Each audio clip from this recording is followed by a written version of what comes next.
Last lesson for the quadratic functions, aka the green unit here. So one more day of problem solving. This one's entitled Analyzing Quadratic Functions. So the graph, here's the graph. The graph represents the height of a diver versus the time after the diver jumps from a springboard. The equation used to represent this function is given, where h is the height in meters and t is the time in seconds. So the first question asks, what is the vertex of the parabola, in this case highest point? And I know students have kind of had a hard time in the past being able, even when I've given them the notes, to take a look at that. But as long as you recognize that that's the highest point, I will give you the p and the q values. So 1 and 30. And what does the vertex of the graph represent? So if you think of a diver jumping off a diving board, that indicates, well, we know that this is it, or his. Does it say his? It just says diver. So we'll go with this is his height, and this represents time after jumping off of the springboard, right? Because if you can kind of picture it, I don't know if you've ever watched, especially with the Olympics. So the diver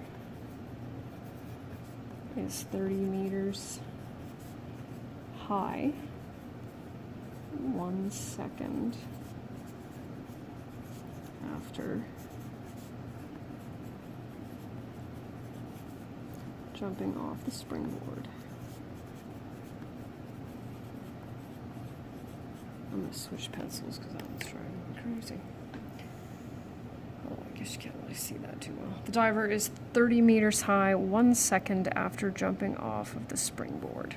To 1 decimal place, how high is the diver after 3 seconds? Well, we have our equation over there.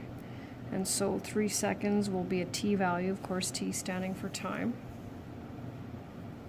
So we'll go h of 3, and this is function notation, right? So this tells us the value that we're substituting in.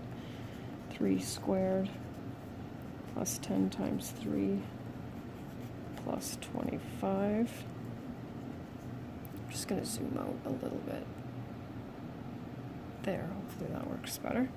And then just typing that into your calculator, so h of 3 is 11.8. The diver is 11.8 meters high. The elements of the domain, of course, we look at our x-axis here, so all the way from 0 to 3.5.